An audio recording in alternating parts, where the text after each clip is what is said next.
Danny Flexon here for Seconds Out. Delighted to be joined by Adam Booth, top trainer and manager. Josh Kelly has just arrived and we're going to talk about him, so it's pertinent.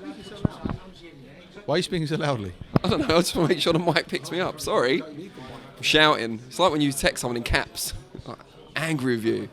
But anyway, Josh Kelly makes his long-awaited return on Friday night, live on Channel 5.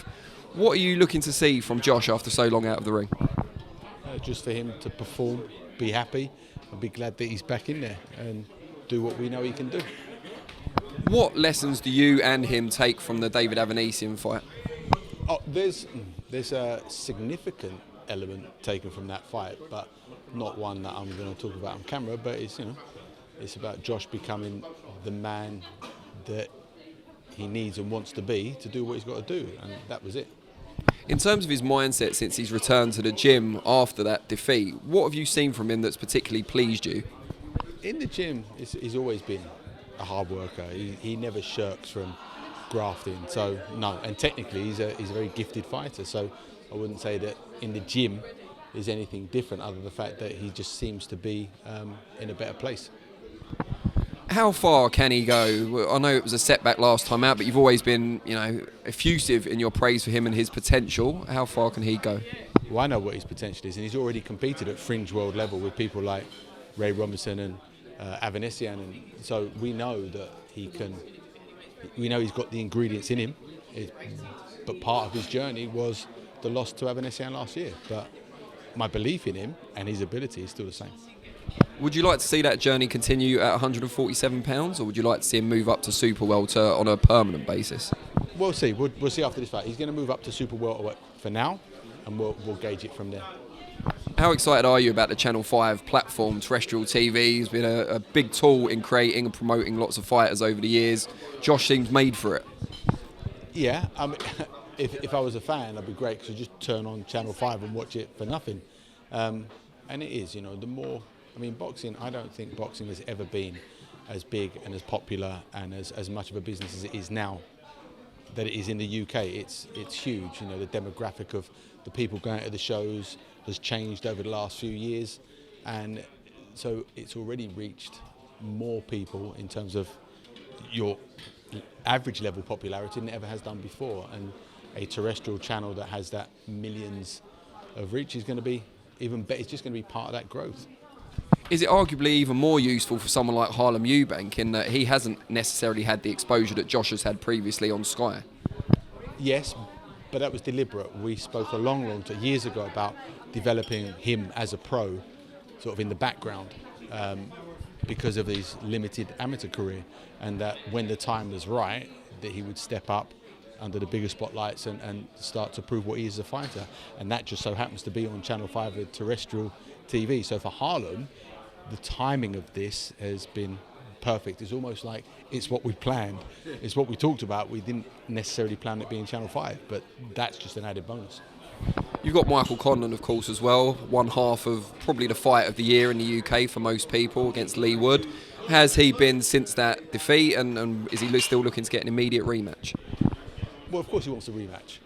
I'm not sure if the same desire is there from the other side, so we have to press on and schedule his fight. He's going to fight in August, and he's licked his wounds. His pride has healed to a certain extent, and now it's about, we can't change that moment in the past. All we can do is keep striving for him to fulfill his potential and his ambitions, and that's what we're going to do, whether that's with Lee Wood or not, because he's tied up at the moment in a mandatory situation with Leo Santa Cruz. I've been told that he doesn't want the rematch. We can't hang around and wait for that. We've got to press on. Now, I want to take advantage of your wisdom while I'm here and talk about a couple of other boxing topics. We saw Tyson Fury recently defeat Dillian Whyte at Wembley Stadium. He's since insisted he's going to retire, sail off into the sunset. Do you expect that to happen, and would you like to see it happen? I don't really have an opinion on whether I expect it to happen or not. I think over the years Tyson has evolved into an entertaining, unpredictable character that will do what he wants to do, and he realises that a lot of stuff doesn't mean anything. But I think myself and other people have grown to admire not just what he's done in the ring, but how, more importantly, what he's like out of it from the outside looking in, and obviously from knowing Andy Lee. It's you know, the sport will certainly miss him if he does, but if he does, then you know he's a smart man. What about Dillian Whyte's route back? I mean, he still seems to have plenty to offer. Humbling defeat, of course, to Fury, but you know he can be involved in some real big fights still. Yeah, well, heavyweight boxing is strange, you know, because you can have loss after loss and still come back over the years. You know, and British heavyweight boxing is numerically as influential on the world scene and the entertainment scene as ever has been as well. You know, losing to the world heavyweight champion just means you're not world heavyweight champion, but it doesn't mean you're not a top 10 heavyweight that could be an entertaining main event fight. So there is, you know, if he's got the desire and the energy to fight, then there are lots of fights out there because he's a name. Let's just talk briefly about Canelo and DMITRY BIVOL. Did you anticipate Bivol pulling off what for a lot of people was an upset? I'm not going to sound like a smart ass. I knew it was a more of a difficult fight for Canelo because of Bivol's amateur grade, the fact that he is fresh, strong, competitive and clever.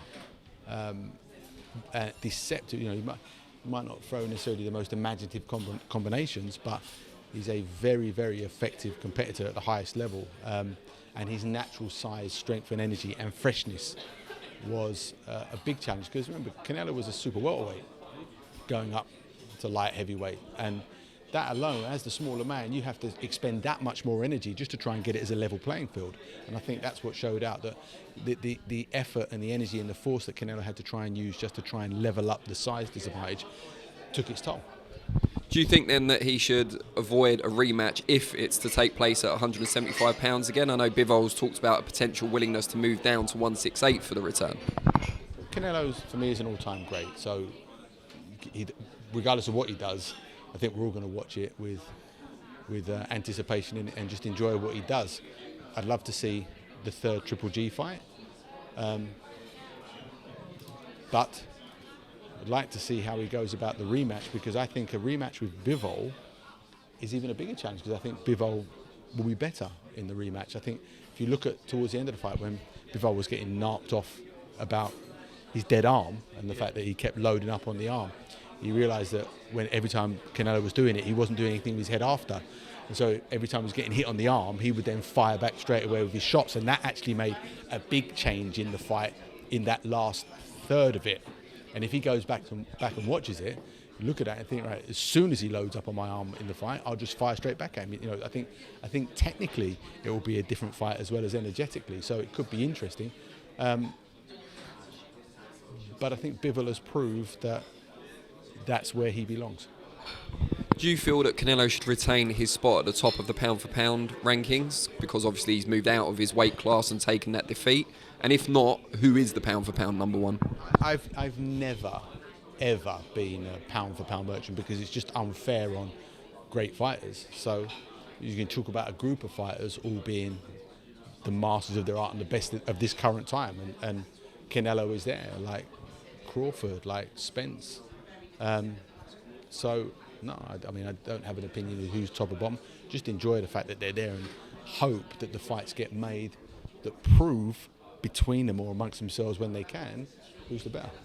One of those that looks close, at least from what we read on social media, is Crawford and Spence. Harks back to the glory days, which I know you're a huge fan of, the likes of Leonard, Duran, Hearns and so on. I should mention Hagler as well. You can't mention three without the fourth. Who do you see winning out of Spence and Crawford if it does come to fruition this year? I'll pick Crawford. Not confidently, because I think it's just one of those matchups where you can't berate or criticise anyone for choosing either. But there's something about Terence Crawford where he just has that. There's a psychological element in him as well as a skill element in him that I just favour in that fight. Brilliant. Adam, always an insight. Really appreciate it.